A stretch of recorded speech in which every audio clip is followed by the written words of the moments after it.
BJP मुर्दाबाद मुर्दाबाद मुर्दाबाद आरएसएस हो बर्बाद हो बर्बाद हो बर्बाद आरएसएस हो बर्बाद हो बर्बाद हो बर्बाद गरीबों के घर जलाना बंद करो बंद करो बंद करो मुसलमानों के घर जलाना बंद करो बंद करो बंद करो मुसलमानों के घर गिराना बंद करो बंद करो बंद करो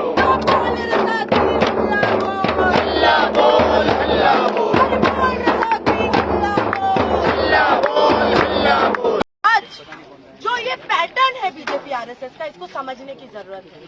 कौन क्या पहनेगा, कौन किस साथी को चुनेगा, कौन क्या खाएगा, कौन कहाँ क्या बेचेगा, कौन कहाँ कैसे जाएगा, इन सब को आज डिसाइड करने की कोशिश कर रही है बीजेपी आरएसएस।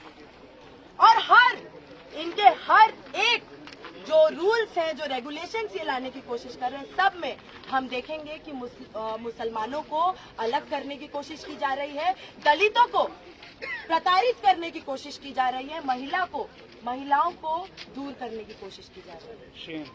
साथियों, हमारे में कैसे एबीवीपी आरएसएस ने कोशिश की ये बताने की हम लोगों को कि हम क्या खाएंगे। उन्होंने ये बताने की हमें कोशिश की कि हमारे रहेगा, और जब स्टूडेंट्स वहां पहुंचे ये बोलने के लिए कि नहीं, आप हमें नहीं बता सकते हम क्या खाएंगे, उस वक्त स्टूडेंट्स को पीटा गया।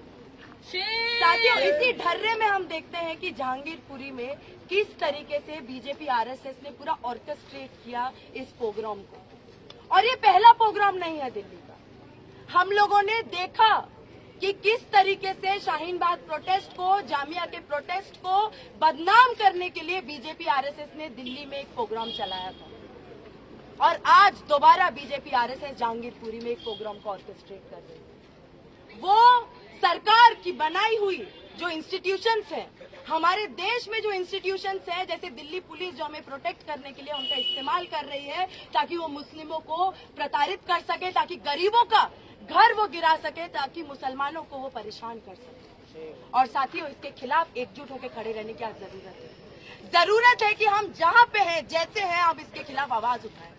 हम इसके खिलाफ अगर आवाज नहीं उठाएंगे तो साथियों, ये जो प्रताड़ित किया जा रहा है मुसलमानों के, बढ़ता ही चला जाएगा। और ये हम देख रहे हैं। आज हम कैंपस में इतने कम समय के अंदर इस प्रोटेस्ट को हम आवाज उठा के बोलता है कि जब भी किसी भी से प्रताड़ित किया जाएगा, जब भी बीजेपी आरएसएस अपने हथकंडों का इस्तेमाल करेगा, इन तबकों को परेशान करने के लिए हम खड़े रहेंगे। हम नारा उठाते हैं कि जब जब जुल्मी जुल्म करेगा, सत्ता के हथियारों से चप्पा चप्पा गूंज उठेगा इनकलाब के नारों से। उनके पास मशीन्स हैं, उनके पास गन्स हैं, उनके पास बुलडोजर्स हैं, उनके पास इंस्टीट्यूशंस हैं। हमारे पास हमारी आवाज है, हमारे पास हमारी एकजुटता है, और हमारे पास हमारा ऑर्गेनाइजेशन है। We will agitate, we will educate and we will organise. और इस इनकलाबी सोच के साथ हम दिल्ली के सड़कों पे उतर के बीजेपी आरएसएस को बताएंगे कि आप मुसलमानों को इस तरीके से प्रताड़ित करते रहेंगे और हम चुप रहेंगे, ऐसा हरगिज नहीं। साथियों, मैं अपने बात को खत्म करना चाहूंगी यही बोल के कि ये मृत्यु उपत्यका नहीं है मेरा देश, ये जल्लादों का उल्लास मंच नहीं है मेरा देश। इसको खींच के लाऊंगे और अपने दिल में संभालूंगी। मैं कॉमरेड धनंजय को बुलाना चाहूंगी और जिन भी साथियों को बोलना है वो नाम दे सकते। इनका मकसद साफ है कि इनको इनका दुश्मन साफ है। इस देश का वो तमाम लोग हैं इनके दुश्मन, जो इनके खिलाफ, इनकी नीतियों के खिलाफ बोलते हैं। और एक समुदाय जो मुसलमानों का है, वो देश में मुसलमानों के खिलाफ तमाम हथकंडे अपनाते हैं। चाहे वह जो कोविड के वक्त हम देख रहे थे कि उनसे सब्जी और फल खरीदना बंद कर दो, उसके बाद आज देख रहे हैं कि सीधे बुलडोजर लेके चढ़ जाते हैं। 19 तारीख शायद कल ही है, 19 तारीख बीजेपी के आदेश गुप्ता ने एक लिखा कि आयुक्त को कि ये बहुत गैर रह रहे हैं, लोग गलत तरीके से रह रहे हैं इस जगह पे, और आप जल्द इस पे कार्रवाई कीजिए। मुझे लगता है मुश्किल से 2 से 3 घंटे के अंदर नॉर्थ ईस्ट जो पुलिस कमिश्नर है उनका पूरा का पूरा आ जाता है कि हाँ, इनको कल गिराना है, 400 पुलिस कर्मियों की जरूरत है। बहुत शर्म की बात है इस देश के लिए कि हम ऐसे देश में रह रहे हैं कि जहां पे लगातार हर रोज एक प्रोटेस्ट का आयोजन हमें करना पड़ रहा है, सिर्फ इसलिए कि हमें वो बेसिक राइट मिल सके, हमें बेसिक वो चीज मिल सके, चाहे वो रहने का घर हो, चाहे खाने के लिए रोटी हो, चाहे बोलने के लिए आवाज हो। इन बेसिक चीज के लिए हम लगातार हर रोज लड़ रहे हैं, हर रोज। मैं तो 2 साल हो गए मुझे जेएनयू, मुझे लगता है कौन ऐसा तीसरा या चौथा दिन नहीं होगा जिस दिन में प्रोटेस्ट में शामिल नहीं हुआ, या प्रोटेस्ट हो नहीं रहा होगा क्या, और किस चीज के लिए हो रहा है? सिर्फ इसी के लिए कि बेहतर शिक्षा मिले, बेहतर एजुकेशन मिले, बेहतर घर मिले।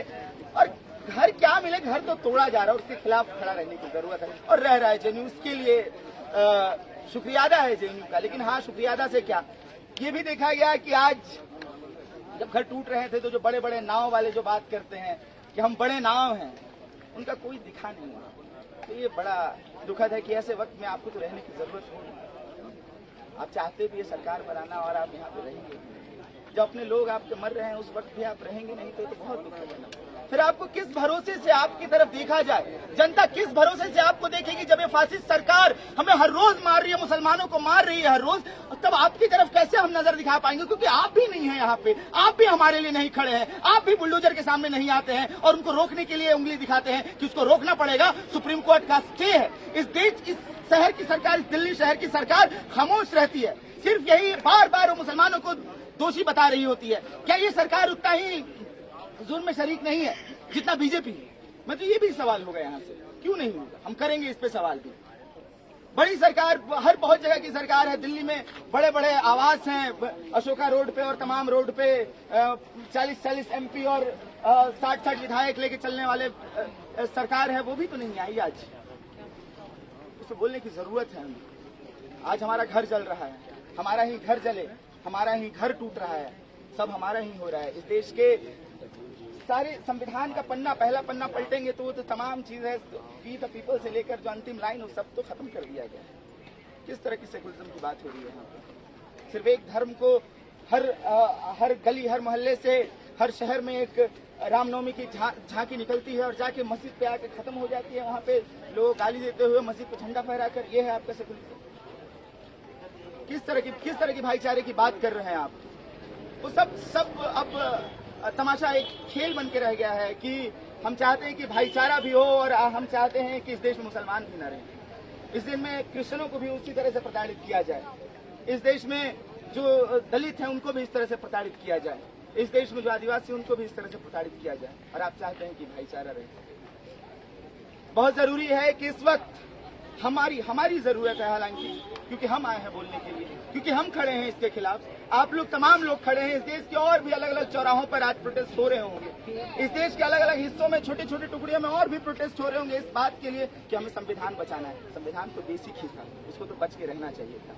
लेकिन यही बात है कि, और उम्मीद है इस चीज से करता हूं मैं कि हम लड़ेंगे, चाहे कोई भी तमाम संगठन है इस कैंपस के।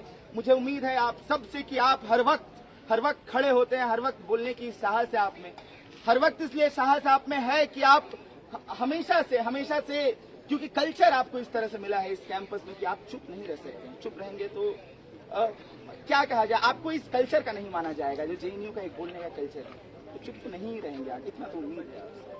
और इसी के साथ मैं ये भी उम्मीद करता हूँ कि ये जो घटना हुई है इसके खिलाफ तो आप आवाज उठाएंगे ही, तमाम लोगों को भी बताएंगे ही कि ये गलत है। और आगे भी जब होगा, मतलब क्योंकि तो हो ही रहा है, ऐसा नहीं है कि आज रुक जाएगा, और जो भी हो रहा है उसके खिलाफ खड़े रहेंगे और बोलते रहेंगे, क्योंकि कम से कम हम तो बोल ही सकते हैं। शुक्रिया। इंकलाब जिंदाबाद। इसके बाद